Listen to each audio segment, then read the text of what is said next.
and welcome back to Battle-Hardened Belgium. And I've my friend has changed, and now I'm with another friend. I'm with Kugane. Nice to meet you, man. Nice to be here. So a day you early, just come back from the tournament, actually. Yes, You played today. I joined the Battle-Hardened myself. Yeah? I went 5-3, no Okay. top 8. Not bad, yeah. So I just hop on over here to help Okay. with the commentary. Cool. Amazing. Fun. Yeah, happy to have you. So, do you know which matchup we're gonna see now? I can show you the names of the people. I don't know if you know about them, but you probably know the reputation of Glenn Van Roy, the Belgian national champion. Yes. And it's gonna be Luca. He's a French player against Glenn. And look at that. We have the deck list too. So cool. Let's have a look at it. Yeah, I'll give you the one from Lucas, and this is Glenn's deck list. So I don't know how many of the Belittle deck lists for Briar you've seen today, but we've seen one on stream, and doesn't look like any of them are on the Belittle package. Well, the thing is, if you run the Belittle package in Briar, you do need to sacrifice quite a bit of damage in your other attacks. So what I've seen myself, you got almost like two groups of Briars, the one that are completely pro Belittle. And then you have the groups that just like to play all the value cards, especially in Runeblade. There are a lot of valuable cards. And what I can see, what I really find interesting is something that I've also covered in my personal content before, is that we now start seeing a shift that people are starting to see how strong Crown of Dominion actually is. Oh yeah. And I just love it. I just love seeing that card on the board when people are playing, especially with the Runeblades. And actually, yeah, one of them is playing it, so only Lucas is playing it, and he probably... Do you think it's a good choice in the mirror, actually? This kind of Dominion? In the mirror...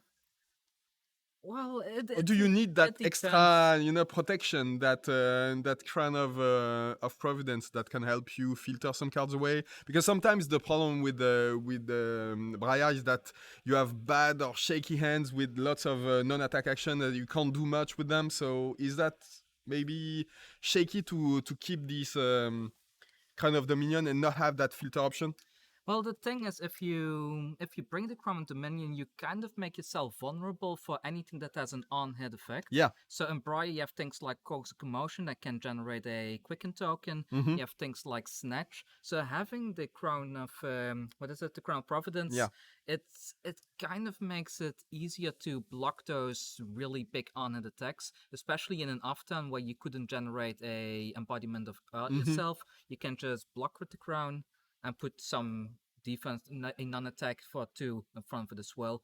Plus, of course, the Crown of Providence has that added benefit that if your opponent does play something like a Command and Conquer, you can put it in front of it. No problem, you take 4 and they don't get the value that they were hoping for. Especially those big Command and Conquers on the Channel Mount heroic turns, especially very hard to block out. That's 9 damage, so that's very hard to handle. So if you can just tuck away the card and say, okay, I'm taking 7, it's better than nothing. I fully agree. So I guess in the mirror, the Crown of Providence is probably still preferable. And against pretty much any deck that has on-hit triggers. Against Guardian, it's probably preferable as well.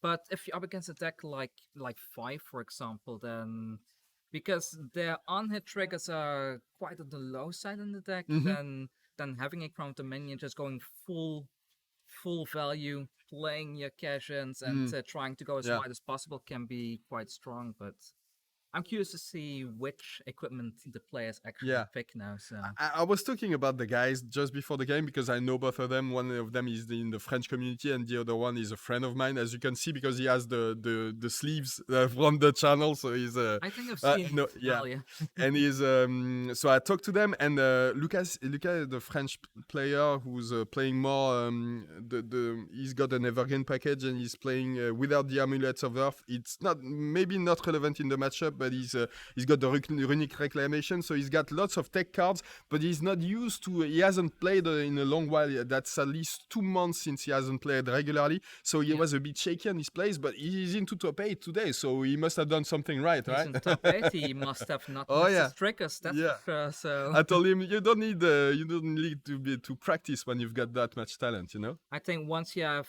a decent chunk of experience in Flesh and Blood in general, Like even when you don't play the hero you normally play, or you don't play at all, once you come back into it, that the flow of the game, it almost gets drilled into you when you practice and practice and practice, and then when you get back, it's like riding a bicycle almost. You don't you forget never it. forget it. Yeah.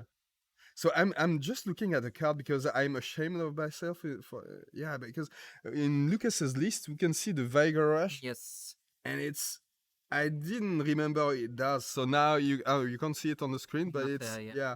If you've played the non-attack action card this turn, Vigor Rush gains go again. Okay, so that's free go again. An additional go again. An additional way to get go again for basically pretty cheap, only one resource. Do you think it's something that you use in this matchup? Do you absolutely need this go again, or do you rely more on the embodiments of lightning and Well, it's kind of a matchup like waiting until you have your big turn. Like you don't want to get too greedy in this matchup, because if your opponent suddenly puts something like a Channel Mount Heroic down and you're at, let's say, 20 life already, then you're gonna have a hard time. So I would say, like, maybe in this matchup it's not entirely necessary, because it may be a little bit more like small swings back and forth, like kind of testing the waters what the opponent has and doesn't have. But we'll see. One of the cards that could be devastating in the matchup is the two Runic Reclamations that Lucas is running, and it can absolutely destroy your big turn when you can destroy the aura, the big Channel Mount Heroic. So it's going to be interesting to see if he runs it, because it's pretty expensive. It costs 3 resources, and if he draws them at the right time, it could be amazing. Well, that's one of the things about Channel Mount Heroic as well. Like putting a Channel Mount Heroic down, it's very powerful. It's a very strong card. There's no denying that. However, like when you put it down, your opponent also knows, like, you don't want to block. Yeah. You want to keep that down. That's So the you perfect can time do to aggress anything him. you Yeah. want. For the newer players out there, and you're playing against Briar, wait until they put the Channel Mount Heroic down. They may have 1 or maybe 2 attacks that are pumped or stronger if they don't have the Force of Nature. But then during your turn, go all in. Oh, You're and gonna have look, a great time. sorry for cutting you off, but look at Lucas. He's playing the He Crown of went for the Dominion, crown. so yeah, he's all in on this. I think Lucas is gonna It's treat gonna this be like a fun. race. Yeah. I think Lucas is just all in, going to it. I is think he gonna has be the Runic fun. Reclamation in hand right now already, if I'm Cool. not mistaken. Could be a Sif though. So before we go really into the game, I just need to announce that the next giveaway started, and you can only get 5 tickets max, but the tickets are cheaper than what we did during the round. It's 50 points per ticket. You have 1 free ticket. The first ticket is free, and we draw after the finals. And the prize for this raffle, for this giveaway, is 1 Outsiders booster display and all the Outsiders Blitz decks in the language that of your choice. So that's an amazing prize. That's really so let's go. Prize. Oh yeah, I wish I could get one too. I hope I will. I have to talk to LSS about it. So yeah, first turn Channel Mount Heroic, pretty good for our friend Glenn, with this Rinchant from the grasp of the Arknight, I guess. Well, the thing is, if he has a Force of Nature now as well in the next turn, he is pretty much set up to go for a big, massive turn. So we kind of need to wait and see. Bringing the Gorganian Tome in the mirror is quite it's interesting. A risky move. Though. If you play it first, you know that you're gonna give 1 card to your opponent, an additional card, because yours the first one who plays it draws 1 card, but the second one draws another card per turn. Tome in the. But it's also a mind game, because of this, lots of Runeblade players, they tend to take the Tome out of the deck. So when you do bring it yourself, then most likely your opponent doesn't run it. Look what he revealed on the Sonata Arcanic. So 2 of the Channel Mount Heroics are gonna go to the bottom of the deck, and that's. Oh no, that's they're shuffling away. They're shuffled away. So that's okay. But still, they were so close to I think Lucas must be beating himself up right now, thinking like, oh, I could have had it next turn. I mean, you don't want both of them, but one of them would have been fine, and maybe if he drew them in the right order, he could have had the other one on the following turn, which would have been insane. So I think we're seeing an Enlightened Strike for 7. Oh no, for 5 with the draw, yeah. Because with the embodiment, he has free Kugane, I guess. Okay, we see the embodiment of Earth coming down, so that's already a lot of damage, though. Yeah, that's what you said. You that's know, you don't. Yeah, Glenn doesn't want. Yeah, doesn't want to block now, so that. But Glenn got quite lucky to have the Channel Mount heroic down so early, though. Because if something like this happened in the middle of the game, let's say that he's at 25 life already and he puts his Channel Mount down then, and then it becomes a bit risky with the not blocking. Oh, look at that. A second Enlightened Strike. So on this one, he's probably going to draw with it. Yeah, I bet Lucas wants to set up a... No, he goes for go again.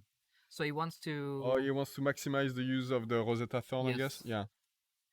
So no Arsenal at the end of this turn then? But it makes sense. Like most cards, you get like 4 value anyway. Yeah. So... And especially now, because he already knows that Glenn is probably not intending to block it. Oh no, look at that. Glenn doesn't even hesitate. He's saying, okay, yeah, I'm down to 24 and I'm okay with it. Look what I have on my board. It's a Channel Mountain Heroic, one of the key cards, probably the key card of the deck, so yeah. I think he has a Bramble Spark in hand, and I'm curious if he actually has the Force of Nature. If he has the Force of Nature, it's basically lights out then. Players for the Blitz round. So that's the Bramble Spark. Online. It's fused, so we have a Sour tomorrow as well. The Sour is just going to be used for pitching in this case. Ooh, a Tome of Harvest. Oh. Lightning Trigger. Wow. There we go. So the next attack will have go again as well. So he's drawing 3 cards now. 3 cards with the Tome of Harvest. I'll show it to you. So he's back to a 4-card hand now. Does he have the Force of Nature?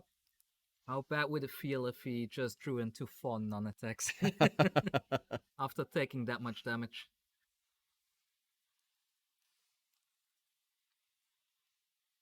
Is that another Tome in his hand right now? It might be, but then you can't really play it, so it's pretty bad. But you can, yeah, maybe you can just pitch it, yeah, and it's it's an Earth card, so you can keep the Channel Mount Heroic for an additional turn, so that's okay, I guess. But yeah, how many attack actions does he have? You can't quite tell. Yeah, it's something. Yeah, we used to be able to see the cards on the left side earlier in the day, so it's. I almost feel like the front card is another Bramble Spark. Is it?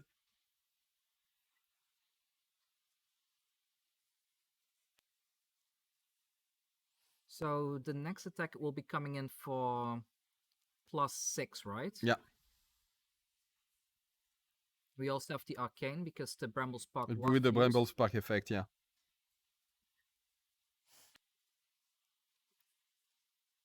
Yeah, Glenn is really taking his time. Yeah. Probably doesn't have an easy turn, so we can expect not to see that many attack actions in his hand.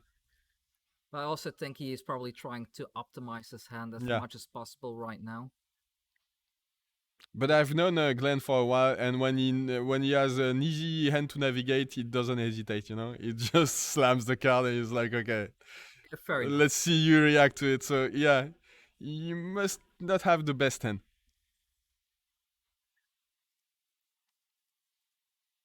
Yeah, he's counting with his hand, you know? Yeah, you see the hand gesture, I love it. Pretending like he's actually counting stuff. There's the Coax. Oh, that's nice. This can be extremely potent if he goes for the draw. Yeah, which one will he choose? Usually you see them going for the card draw and quicken token. Yeah, because it's more valuable for you on your side, the card draw, because it's on your insane Channel Mount Heroic turn, it's actually crazy. So that's 10 damage for 1 card. It's pretty decent, I'd say. Channel Mount Rogue is just so thematic. Yeah. It's I almost feel like it should be a specialization for Briar. It would be fun, yeah. So that's 10 damage on one card. If he attacks with the Rosetta Thorn, it's always gonna be, yeah. Oh, is he down to... And oh, yeah. There's no good way of blocking this No. either, so we get the Embodiment of Earth token, and now we're waiting for the options. I guess card draw and a Quicken token, at least that's what I would personally do. But I'm still waiting here to...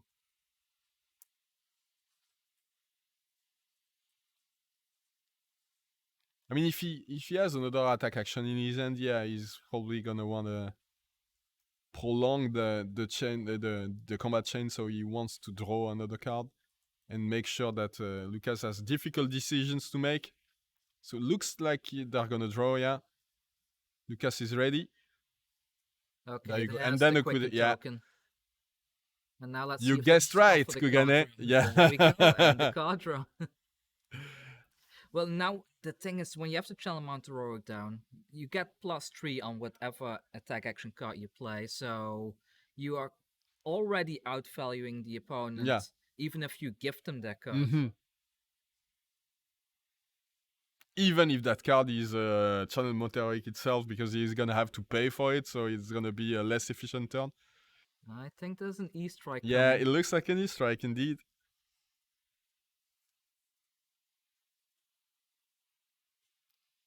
See if there's any other attacks. It might be a complicated decision though, because theoretically Glenn could give go again to the E-strike with one of the options as well. With 2 cards now, you think it's gonna be a card draw or a simple +2? He uses the Quicken token, so I'll use the card draw if I were. But I'm not an aggro player, you know, so that what do I know? Yeah, it looks like it's definitely the card Yeah, draw. okay. So I might be an aggro player after all.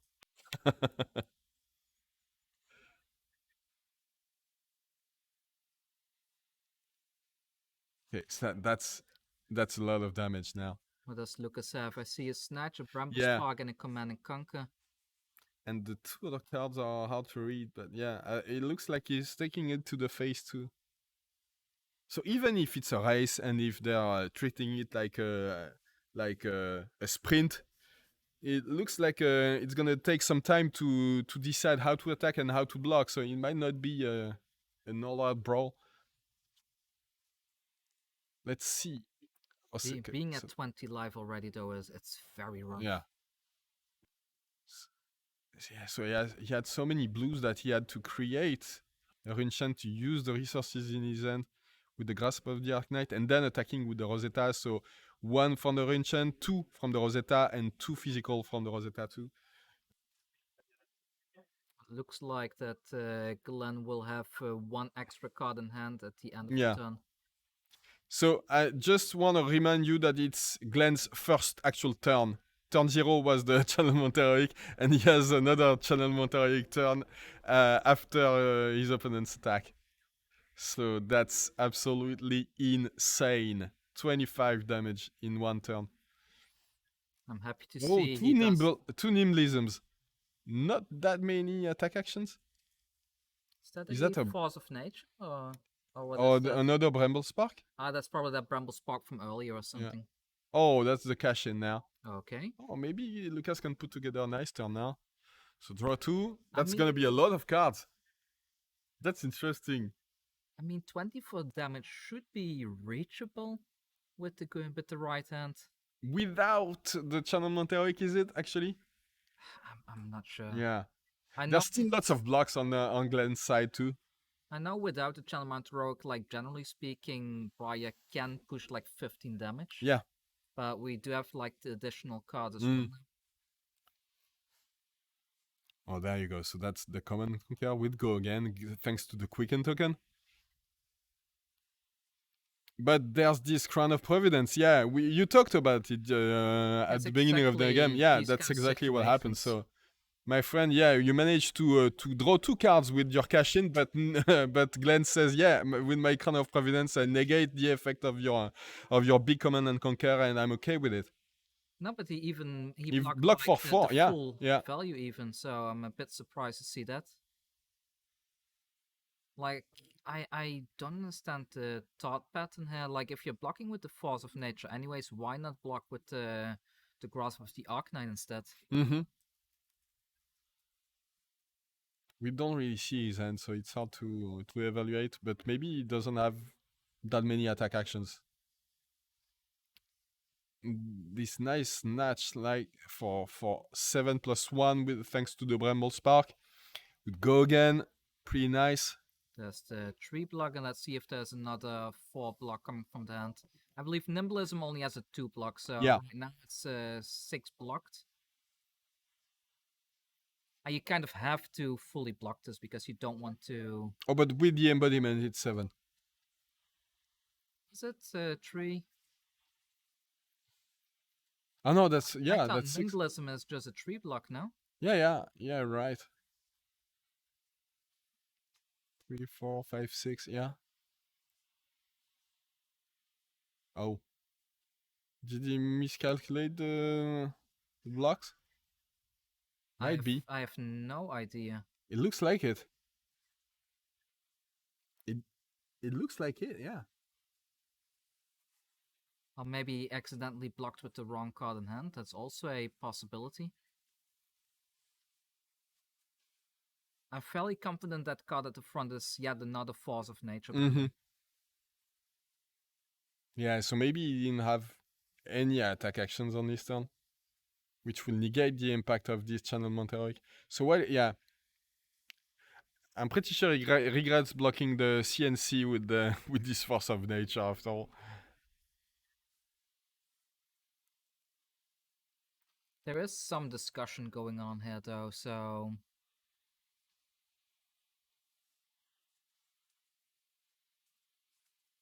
I'm curious to see how they will resolve this, because I guess there was a miscalculation in the total. Yeah, definitely, damage. yeah. Or maybe Glenn thought that the chess piece is a 2 block? But Which would be absolutely insane for a common card. Okay, so yeah, that's probably a mistake on Glenn's part. Okay, so and there's a Swarming Gloomveil coming in. How many auras have been made this turn so far? I think 2. The So 2 embodiments. So the Swarming will have 2 of its modes active to go again, Yeah, and the +1. Yeah. Lucas is and going he's making for a third one. Yeah, with the rune shot. everything is active. Yeah. I think we can expect it to come in, so I'll display it. There you go. I'm not sure if the extra effect is relevant now, because I don't think Glenn has any way of blocking arcane damage right now anyways. Okay, and that's gonna be 4 from the Rosetta. So the rune chant already hits. Does he have another attack before the Rosetta, maybe? To really punish? No. There you go. Lucas is just going for the arsenal. Yeah. Down to 13. That's a... And it's it's only been 2 turns. Can you believe it? How fast this game went? I don't think we're gonna see too many attacks from Glenn this turn. Well, the thing is, if he has a non-attack plus an attack, he still has his Aether Weave ready to generate 2 resources as well.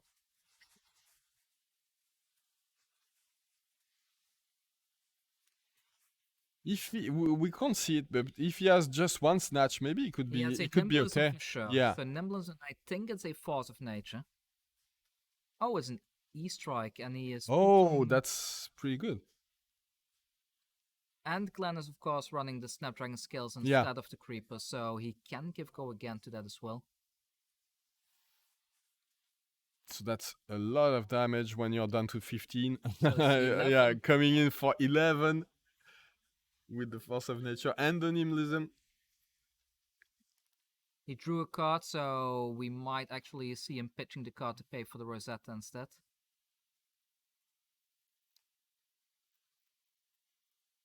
But then again, maybe now is really the time to crack the Aether Weave, to push damage, to get an arsenal set up. Okay, or maybe just keep the card arsenal and figure that Lucas is not gonna be able to do much with a 1 card hand and 1 card in arsenal. So let's see what he does. Yeah, blocking it out.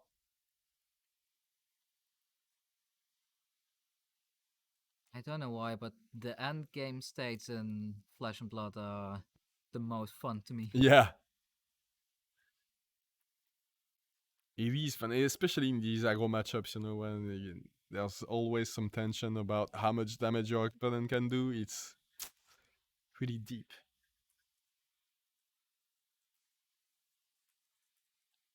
All right. Okay, the channel mount is There you going go. away. Yeah. Well, I think the channel mount heroic did its job, 2 turns of attacks.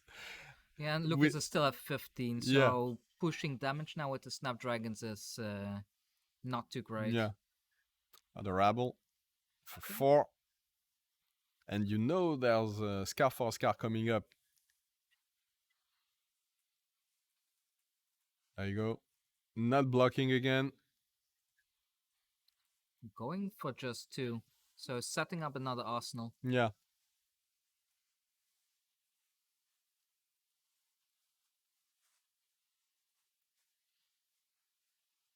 I think Lucas just forgot his embodiment trigger. Oh, yeah.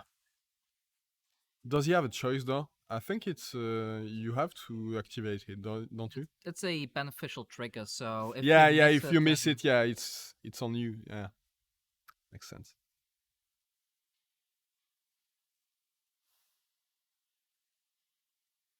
did Glenn not push any damage on his turn, or yeah, he just went with the E strike, so Yeah.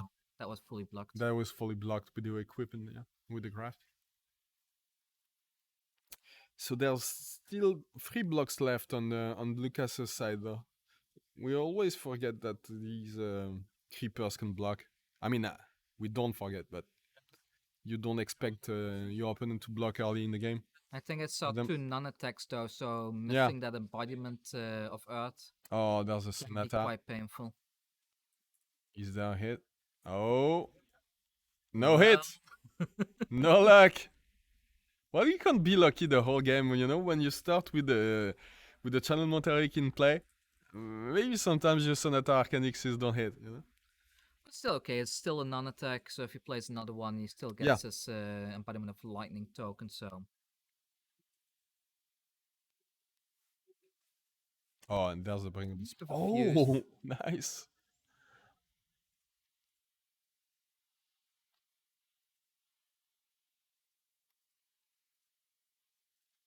So that's the 3rd channel for Glenn.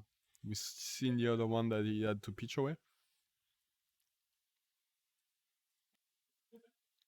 Okay, so so let's see. We had 1 aura created this turn, right? Yeah.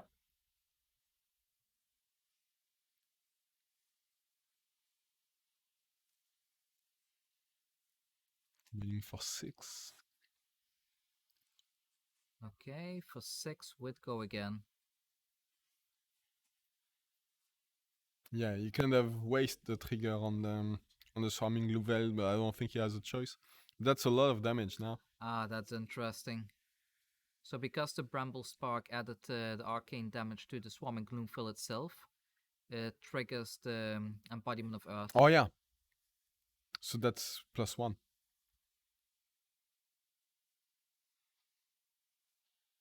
Down to 7. Yeah, he didn't block.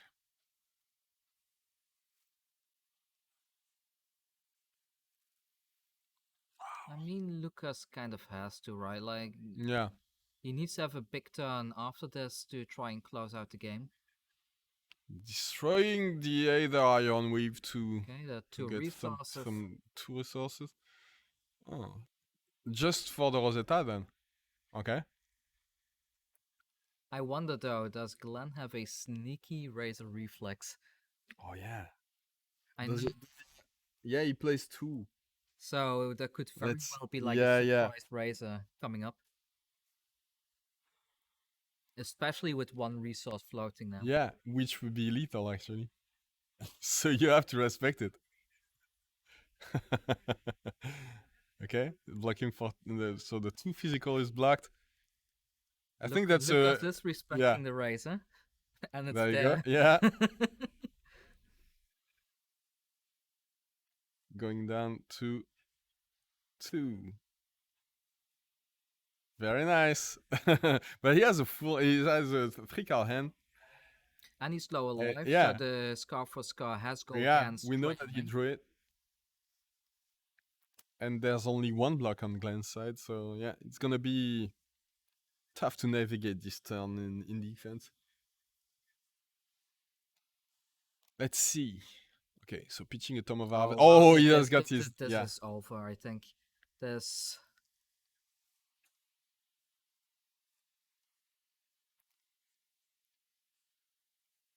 A back-to-back 7 attack into potentially a Rosetta. That's probably lethal. Oh yeah, there's no way that Briar is made to block that much damage, so. Glenn is shaking a little bit. Yeah.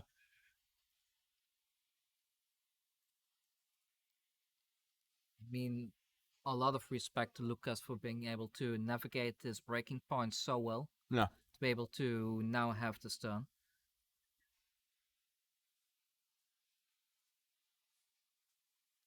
Interesting.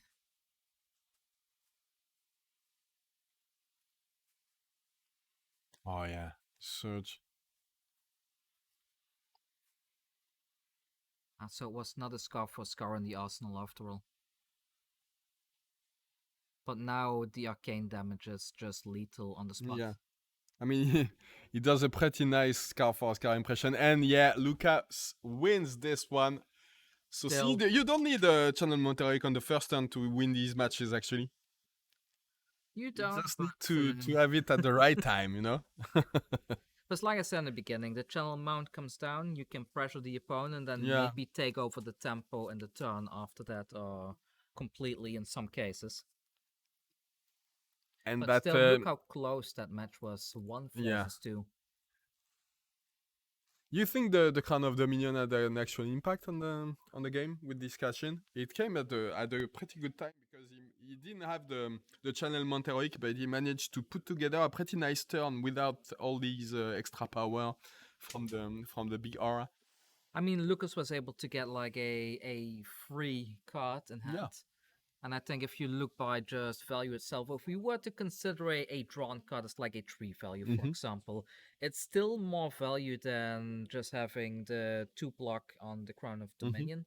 Of course, you cannot cycle a card, but on the other hand, you draw an extra card. So anyway, so maybe it's worth it. Personally, I wouldn't run it, but I'm not in the top 8. They are, so you probably know much better than we do. But yeah, I think we need to go back to that turn where Glenn probably misplayed by blocking with the either Iron Wave and badly blocking the first attack, the CNC with the Force of Nature, while he used the crown, the crown of Providence to tuck away the card from his arsenal. He blocked anyway, and then he was punished by the snatch on the next attack. And maybe that's when he lost the momentum, He had to block this snatch, and he badly blocked it. So Lucas still drew with it, and then he was off to the races. Well, I'm not sure what he had in his arsenal. Maybe that was the Force of Nature? I don't remember what he had, actually. Yeah, maybe. There must have been something in the arsenal that was very important to Glenn to make that move, because I highly doubt that he would make a misplay in that situation. So I don't know. Like, maybe I would have blocked with the Grasp of the Arcanite probably, and the Force of Nature as well, just to preserve the Crown of Providence, just in case there is another CNC or something coming, so you can always cycle then. Yeah. But it could very well be. It's been a very long day, and people are tired, and you're bound to make some misplays after you've already gone through 8 rounds of CC, and now doing, well, your top 8, it's now pretty much the 9th round already. Yeah, it's been a long day. It's not often that these long tournaments go on for on the same day that the top 8 is on the same day. So it's has to be exhausting for these players. Which, by the way, a big shout out to Broden Spillen for organizing this event. Everything went super smooth the whole day. We didn't have any delays at all, from what I could tell, and everything started on time. Everything finished on time. Really, that takes quite some skill. Yeah, Huge and props to them. Yeah, the judges team, amazing team, really well organized. So that was cool. That was a great match. How are we doing with the raffle? Are you guys getting tickets? Yeah, there's so many mirrors. Yeah, cashing in those gems. Yeah. Cool. It's interesting how the mirrors were like.